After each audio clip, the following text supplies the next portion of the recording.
नमस्कार मु पंडित निराकार दास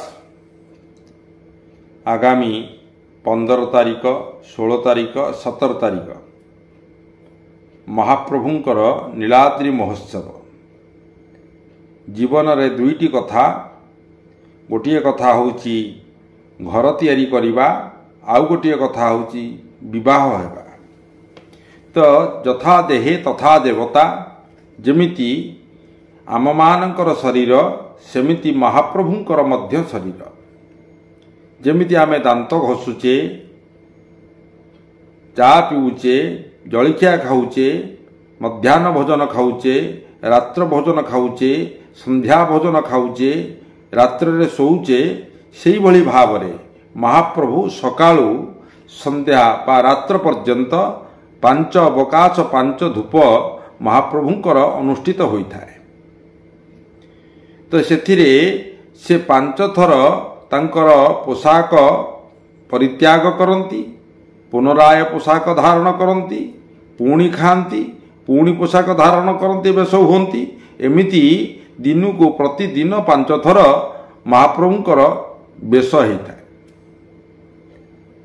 तो सेमिति भगवान जेतेबळे रथयात्रा करिसंती रथयात्रा रो जेतेबळे लेउटिछंती लक्ष्मीकर मानभंजन एकादशी दिन बा जो दिन आमर नीलाद्रि विजय करा जाए सेही दिन महाप्रभु मानभंजन करिसंती लक्ष्मीकर मानभंजन करी मंदिर भितर प्रवेश करने को कहा जाउची कोन नीलाद्रि विजय। एवं वैशाख शुक्ल अष्टमी से दिन महाप्रभुंकर श्रीमंदिर प्रतिष्ठार दिवस यह ओडिया माने जानी नाहांती। ओडिया मान को बाबा मानकर जन्मदिन पचारे से कहीदेवे किंतु ओडिया मान को जदि पचरा जाए जे जगन्नाथ मंदिर प्रतिष्ठा दिवस केबे ना नहीं आमे कहि परिबानी। तो यही दिन नीलाद्रि विजय माँ महाप्रभु श्रीमंदिर प्रतिष्ठा दिवस को आमे माने ओडिया पालन करिबा दरकार। तेणुक आमे प्रतिवर्ष कटक जय श्री जय जगन्नाथ चारण गोष्ठी आनुकूल्य रे आज को 19 वर्ष हो ये कार्यक्रम करि आसुचु त्रिदिवसीय कार्यक्रम।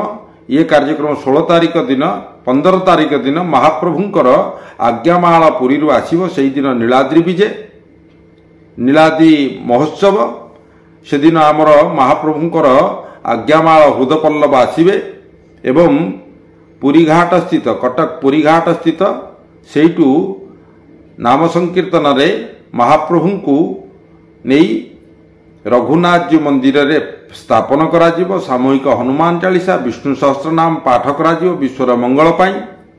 परवर्ती मुहूर्त रे भजन संध्यार कार्यक्रम रही 7टारू 10टा पर्यंत एवं 17 तारिख 16 तारिख दिन सकाळू 9टारू महाप्रभुंकर पूजा अर्चना षोडशोपचार पूजा यज्ञादि कार्यक्रम विष्णु संपुट महायज्ञ अनुष्ठान करा जिवो। 2टारे ताहा सरीब एवं पुणी संध्या अधिवेशन रे प्रवचन जगन्नाथ कथामृत ओडिशार सुनामधन्य प्रवक्ता शारदा प्रसन्न कर ताहा जगन्नाथ कथामृत प्रवचन करिवे।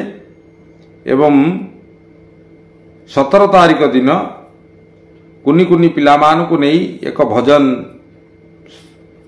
कंपिटिशन करिवार योजना अछि।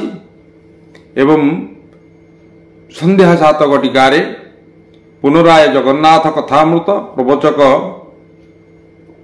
शारदा प्रसाद प्रसन्न कर प्राध्यापक शारदा प्रसन्न कर श्री जगन्नाथ कथामृत प्रवचन करिवे।